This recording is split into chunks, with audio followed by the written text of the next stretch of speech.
My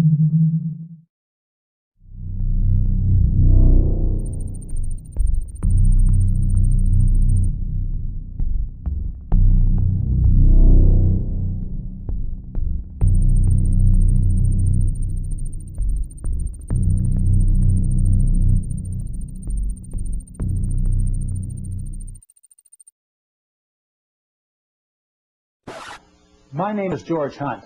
I'm speaking to you from a video studio in Boulder, Colorado. I have attended some of the meetings and caucuses leading to the Unsaid Earth Summit. I am a business consultant and a college teacher in small business management. I own an environment company too, and am very familiar with the environment hypocrisy that the world order crowd has taken over the environment movement. I am aware of their plans. Please pardon me as I read my script.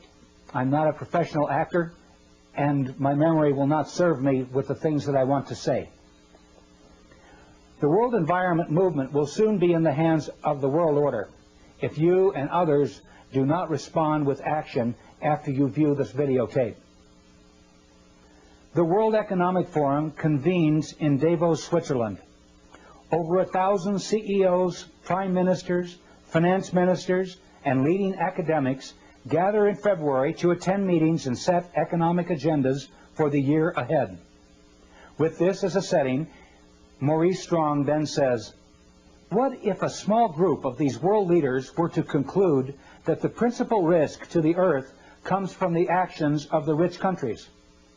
And if the world is to survive, those rich countries would have to sign an agreement reducing their impact on the environment.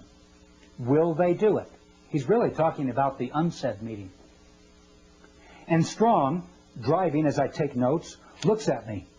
Then his eyes go back to Highway 17 on the way from Alamosa, Colorado to his New Age ranch in Crestone, Colorado. He says, "The man who founded the United Nations Environment Program and who wrote parts of the Brundtland Report and who in 1992 will try to get the world's leaders meeting in Brazil to sign just such an agreement savors the questions hanging in the air. Will they do it? Will the rich countries agree to reduce their impact on the environment? Will they agree to save the earth?" Strong resumes his story. The group's conclusion is no. The rich countries won't do it. They won't change. So, in order to save the planet, the group decides, isn't the only hope for the planet that the industrialized civilizations collapse? Isn't it our responsibility to bring this about? This group of world leaders, he continues, form a secret society to bring about an economic collapse. It's February. They're all at Davos. These aren't terrorists. They're world leaders.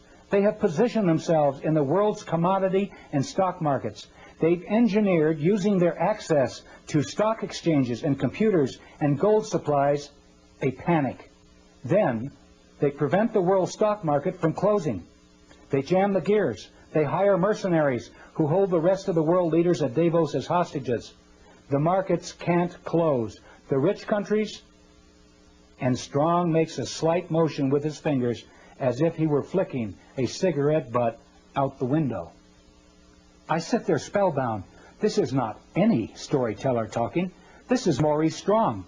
He knows these world leaders. He is, in fact, co-chairman of the Council of the World Economic Forum. He sits at the fulcrum of power. He is in a position to do it.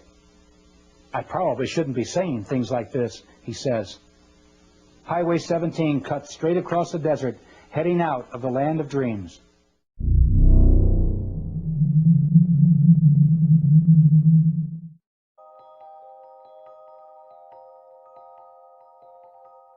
Now is the historical moment, the time, not only to fight severe virus, but to shape the system. Now is the time to think what history would say about this crisis.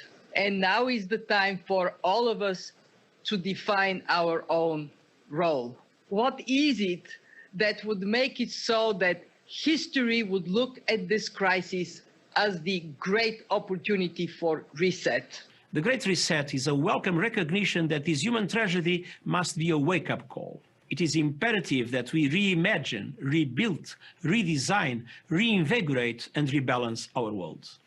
Rebalancing investment, harnessing science and technology, and advancing the transition to net zero emissions, all elements of the Great Reset, are fundamental to building the future we need. We have now a window of opportunity to create this global reset which we all need.